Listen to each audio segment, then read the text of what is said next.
I've run a quiet bookstore cafe in Portland for 12 years, and last month, a woman screamed at me that I was breaking the law while her 13-year-old son systematically demolished $200 worth of books. And every single one of my regulars stood up, called her bluff, and then paid for the damage themselves. I'm Mark, 48M, and I own a small, independent bookstore cafe in Portland, Oregon. It's called the Chapter House, and it's my life's work. I opened it 12 years ago after burning out as a software engineer, and I poured every dollar I had into making it exactly what I wanted it to be, a cozy, quiet sanctuary tucked away on a side street, where the lighting is warm and soft, the chairs are overstuffed and worn in all the right places, and the air smells like old paper, fresh espresso, and the faint vanilla scent of the candles my wife insists I keep on the counter. It's not a big place. Just 12 tables, a long bookshelf wall, and a small stage where local poets and authors do readings on the last Friday of every month. I know most of my customers by name. I know what they read. I know their orders. I know the retired professor who comes in every Tuesday and falls asleep in the armchair by the window with a biography open on his chest. I know the young mother who slips in during nap time just to have 20 minutes of silence with a poetry collection. I built this place for people like them, for people who need a break from the noise. We have one rule. It's posted discreetly on a small brass sign by the register, the kind of sign I had custom made because I didn't want it to feel aggressive or confrontational. It reads, "This is a quiet space for reading and reflection. Please be mindful of fellow book lovers." For years, that sign was barely noticed because it didn't need to be noticed. Customers understood the assignment. They'd walk in, lower their voices instinctively, tuck their phones away, and settle into the kind of peaceful atmosphere that's becoming harder and harder to find in the world. That was the whole point. I wasn't trying to be exclusive or unfriendly. I was trying to preserve something, a dying art. The simple act of sitting quietly with a book and a cup of coffee, surrounded by other people doing the same thing, sharing a space without needing to fill it with noise or chaos or the endless scroll of a screen. Last month, that changed. It was a Tuesday afternoon, the kind of slow, gray Portland day that makes my cafe feel especially warm and inviting. I had about 8 customers scattered around, regulars mostly, the retired teacher in the corner grading papers, a young woman working on her novel by the window, an older couple sharing a scone and flipping through a cookbook together. Quite peaceful. The kind of afternoon that reminds me why I left the corporate world behind. Then the door opened and in walked a woman I'd never seen before. She was probably in her early 40s, dressed in expensive athleisure, hair pulled back in a perfect ponytail, phone already in her hand. Behind her came a boy who looked to be about 12 or 13. He was tall for his age, lanky, with close-cropped hair and a blank expression that didn't quite meet anyone's eyes. In his hands was a handheld gaming console, one of those bright yellow ones, and the volume was already blasting before he even crossed the threshold. Loud, chaotic sound effects, explosions, voice clips repeating the same phrases over and over. It cut through the quiet like a siren. I felt my shoulders tighten, but I told myself to stay calm. Maybe they were just grabbing a coffee to go. Maybe the sound would stop once they sat down. Maybe. She ordered a latte and a scone. Her son didn't order anything. He stood beside her, thumbs moving furiously on the console, the sound filling my cafe. I made the latte carefully, deliberately, hoping she'd notice the atmosphere and take the hint. She didn't. She paid, took her order, and led her son to a table in the center of the main seating area, right in the middle of everything. The retired teacher glanced up with a frown. The woman writing her novel paused and looked over her shoulder. The older couple exchanged a look. Nobody said anything, but I could feel the tension rising. I gave it a few minutes, hoping she'd realize on her own that the volume was inappropriate. She didn't. She sat there scrolling through her phone, sipping her latte, completely oblivious or indifferent to the way her son's game was disrupting every other person in the room. The sound effects echoed off the walls, bouncing between the bookshelves, turning my quiet sanctuary into something that felt more like an arcade. So I went over. I approached their table with my best customer service smile, hands clasped loosely in front of me, posture open and non-threatening. I spoke quietly, the way I always do when I have to address something delicate. "Hi there, welcome to the Chapter House. I'm so sorry to interrupt your afternoon. I just wanted to kindly mention that we try to keep the noise level down in here so other customers can enjoy their reading. Would you mind terribly just muting the sound on the game or using headphones? I'm happy to point you toward our quieter seating in the back if that would help." She didn't look up from her phone, not even a glance. She just waved a hand at me like I was a fly buzzing around her head and said, "He's nonverbal and has sensory processing disorder. The sound is a regulatory thing for him. He needs it." I paused, taking that in. I'm not a monster. I understand that people have different needs. I've had customers with sensory sensitivity activities before, customers with autism, customers with PTSD, customers who needed certain accommodations to feel comfortable in a public space. I've always done my best to work with them to find solutions that respect both their needs and the needs of my other patrons. So I tried again. I completely understand, I said, keeping my voice gentle, and I appreciate you letting me know. We do have a back room that's a bit more secluded. It's usually empty in the afternoons. There's a couch back there, and it's much quieter, so the sound wouldn't carry to the main area. It might actually be more comfortable for him, too, since it's less stimulating. Would you be open to moving back there? I can bring your latte and scone. No trouble at all. That got her to look up, and her expression was not grateful. It was not appreciative. It was hostile. She fixed me with a glare that could have curdled milk and said, no, he needs to be in social environments. That's what his therapist says. He needs exposure to normal public spaces. You need to be more accommodating. Then she turned back to her phone, her jaw set, her body language making it absolutely clear that she considered the conversation over. I stood there for a moment, weighing my options. I could push harder. I could insist. Before I tell you what happens next, don't forget to like and subscribe.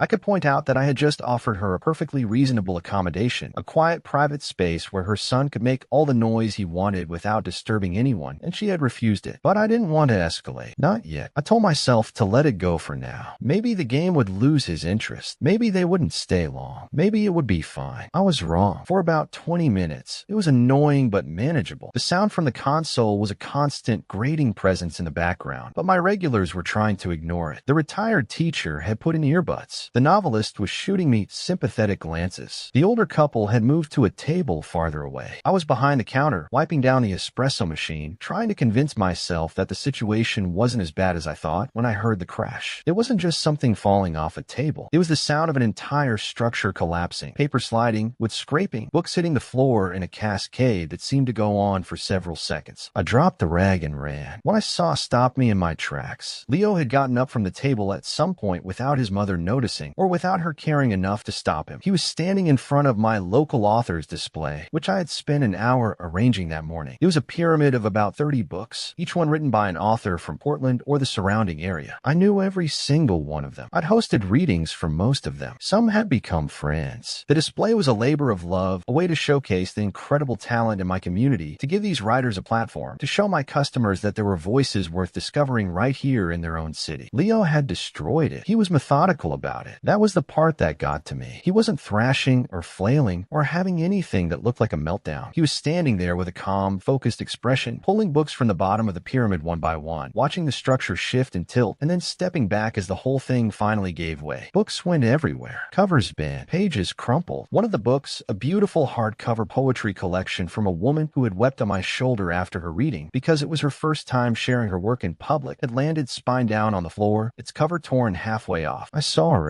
not just because of the mess, though that was bad enough. Not just because of the cost, though that was real. But because this display mattered. It mattered to me. It mattered to those authors. It mattered to the community I'd spent 12 years building. And in the span of maybe 30 seconds, a child who should have been supervised had reduced it to a pile of rubble, while his mother sat 20 feet away scrolling through Instagram. I walked over to the table where Karen was still glued to her phone. My heart was pounding so hard I could feel it in my throat. I kept my voice as steady as I could, but I'm sure she could hear the anger in it. Ma'am, your son just destroyed my local authors display. There are books damaged all over the floor. I need you to gather your things and leave. Now. She looked up slowly, like I'd interrupted something terribly important. Then her eyes drifted past me to the scene behind us. Collapsed pyramid, the scattered books, her son standing in the middle of it all with his hands at his sides, still wearing that same blank expression. For a split second, I saw something flicker across her face. Embarrassment, maybe, or annoyance. It was hard to tell, but it disappeared almost immediately, replaced by something else. Something I've come to recognize in a certain kind of customer over the years. The look of someone who has learned that if you get angry enough, loud enough, indignant enough, you can make any problem someone else's fault. She stood up, and her voice came out sharp and shrill. He's having a meltdown because you stressed him out earlier with your little comments about the noise. You did this. You can't kick us out for his disability. That's discrimination. I'll have the ADA on you so fast your head will spin. I could feel the eyes of of every customer in the cafe on us. The retired teacher had taken his earbuds out. The novelist had turned fully around in her chair. The older couple was staring with their mouths slightly open. Nobody was reading anymore. Nobody was pretending not to listen. The whole room had become a theater, and I was on stage. Before I could respond, one of my regulars stood up. His name is Harold. He's 73 years old, a retired high school physics teacher, and he's been coming to the chapter house 3 times a week for the last 8 years. He's a quiet man, soft-spoken, the kind of person who never raises his voice because he's never needed to. He knows every book on my shelves. He's the one who first suggested I start the local authors display. He's not just a customer. He's a friend. Harold walked over slowly, his hands clasped behind his back, and stopped a few feet away from Karen. He looked at Leo, then at the scattered books, then back at Karen. When he spoke, his voice was calm and measured, the voice of a man who spent 40 years managing classrooms full of teenagers and learned exactly how to defuse a situation without raising his voice. "Ma'am," he said quietly, "I taught physics for 40 years. I've seen that exact behavior more times than I can count. Your son wasn't having a meltdown. He was conducting a structural experiment. He was interested in how the pyramid would respond when he removed the base supports. It's actually a fairly sophisticated cognitive exercise, but that doesn't make it acceptable. He destroyed something that didn't belong to him, and you didn't stop him." Karen's face went red. She spun on Harold, her finger pointing at his chest. "Are you a doctor? Are you his doctor? Do you know anything about autism? He's nonverbal. He can't tell us what he's doing. You don't get to diagnose him." Harold didn't flinch. He just shook his head slowly and said, "I'm not diagnosing anyone. I'm describing what I saw. And what I saw was a boy who was calm, focused, and intentional. That's not a meltdown. That's a choice. And choices have consequences." Karen ignored him completely, turning her fury back on me. Her voice was getting louder, more unhinged. "He's nonverbal. He was trying to communicate. This is how he expresses himself, and you're punishing him for it. You're ableist. You're discriminating against a disabled child. I want your name and your corporate number. I want the number of your district manager. I'm going to post about this everywhere.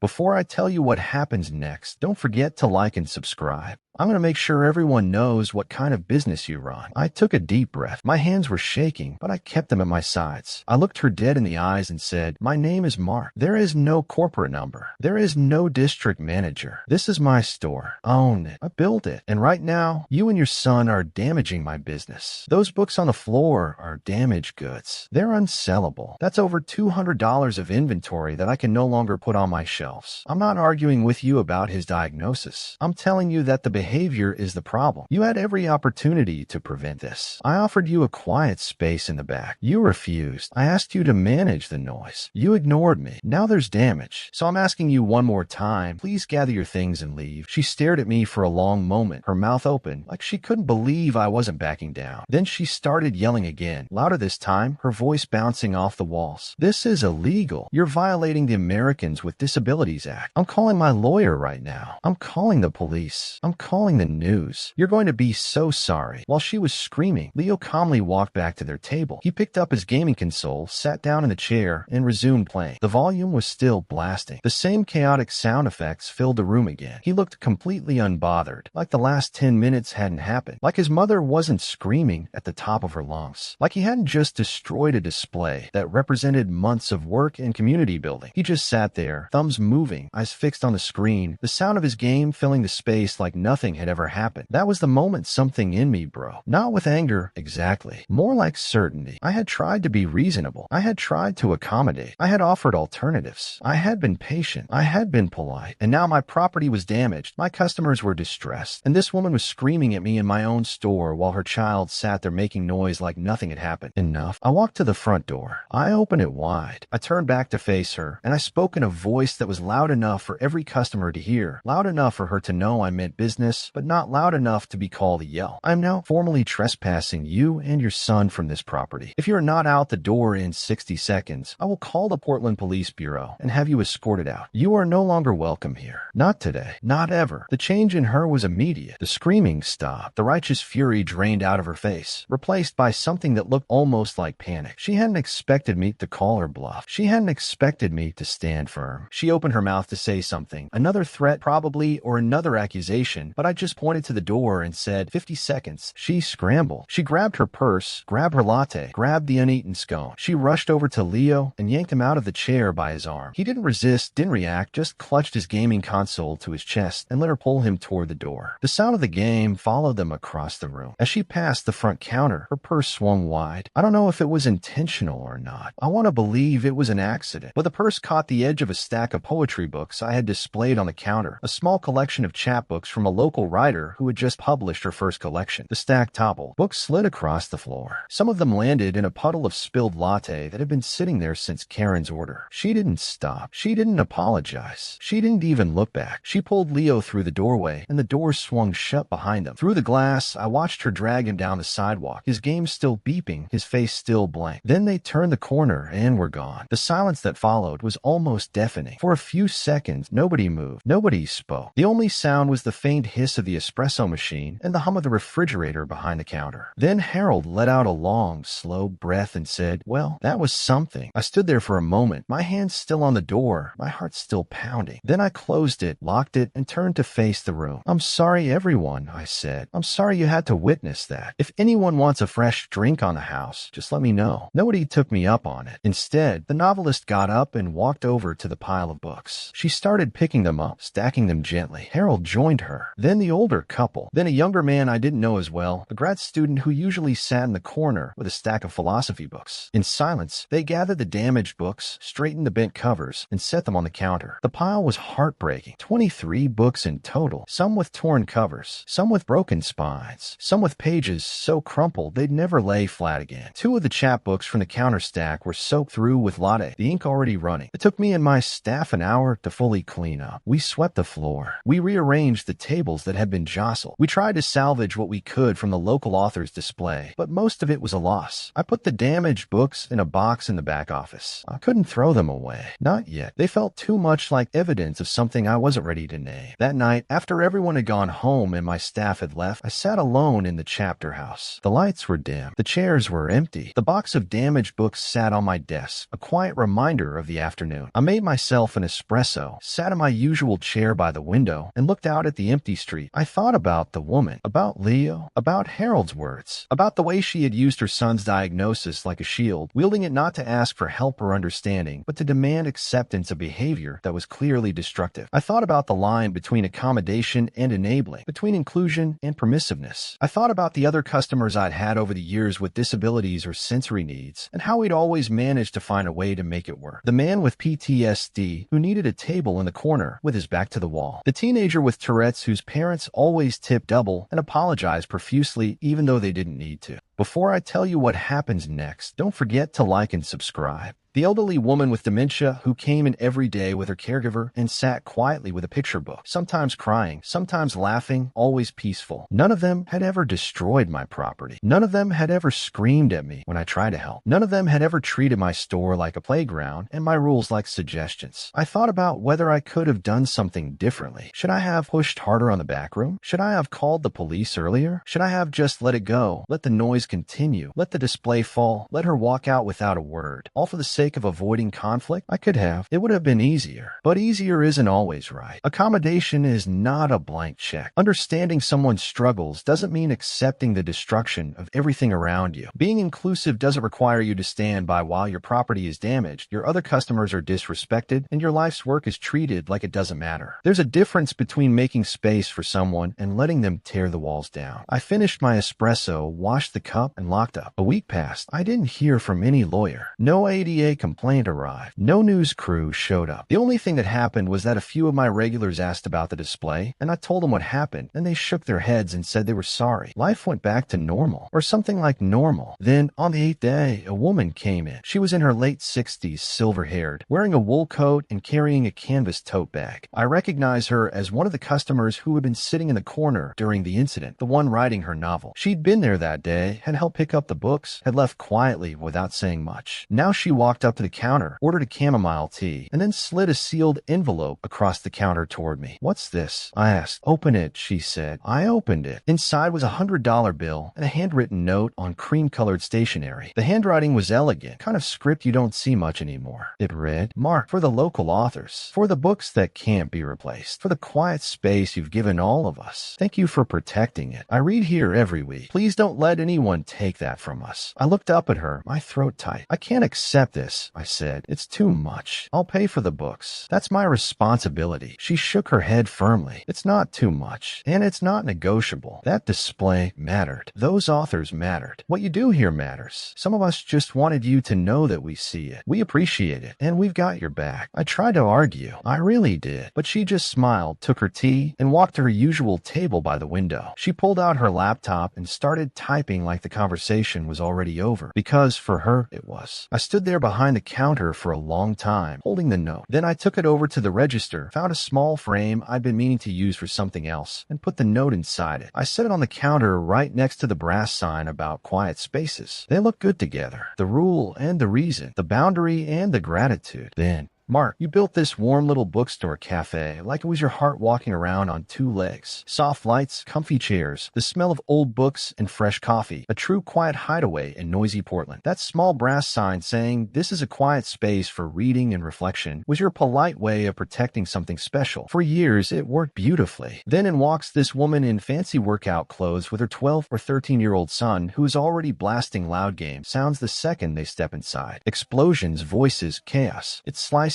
right through the peaceful mood. You stay calm, smile, and politely ask her to mute the game or use headphones, even offering to move them to a more private back area so the sound won't bother anyone. She barely looks up and says her son is nonverbal with sensory processing disorder, and the noise helps him regulate. You understand that some people need extra help, so you gently suggest the back room again as a better option for everyone. She refuses flat out, saying he needs social exposure and that you must accommodate them right there in the middle of the cafe. You give it time, hoping it improves. It doesn't. 20 minutes later, there's a huge crash. The boy has calmly and deliberately pulled apart your carefully built local author's book display, the one you spent hours arranging, the one that celebrates writers from your own community. Books are scattered, covers bent, pages crumpled, spines broken. It wasn't a wild meltdown. It looked focused and intentional, like he was testing how the stack would fall. You tell a mother her son just damaged your property and that they need to leave. She explodes, claiming it was a meltdown you caused, screaming about discrimination, the ADA, lawyers, the news, the full dramatic list. Meanwhile, her son simply sits back down and keeps playing his loud game like nothing happened. One of your longtime regulars, a calm retired teacher named Harold, quietly points out that what he saw wasn't a meltdown but a deliberate choice, and choices have consequences. You stay firm. You formally trespass them both and give them 60 seconds to leave or you'll call the police. She finally scrambles out, knocking over another stack of books on her way. No apology, no offer to pay for the damage. Later, one of your regular customers, the woman writing her novel, quietly slips you a $100 bill and a kind note thanking you for protecting the peaceful space that means so much to so many people. AITA verdict, not the asshole, not even a little. You tried hard to be understanding and reasonable. You offered a quiet back room twice. You were patient even when the noise bothered your other customers. But when property got damaged and the mother refused every polite solution while screaming accusations, you had every right to protect your business and experience of the people who come there for calm. Being kind to someone's challenges does not mean letting them wreck your life's work or ruin the quiet for everyone else. The mother used her son's difficulties as a shield instead of actually managing the situation. That's not fair to her child, to you, or to any of the other customers who just wanted to read in peace. You stood up for something valuable, a small rare place where people can escape noise and distraction. Your regulars clearly appreciated it. You handled it with more patience than most people would have. Good for you for protecting the chapter house. The quiet matters, the books matter, and so does basic respect for other people's space. You did the right thing. Thanks for watching. Don't forget to like and subscribe. Got a story to share? Drop it in the comments and let us know which one was your favorite.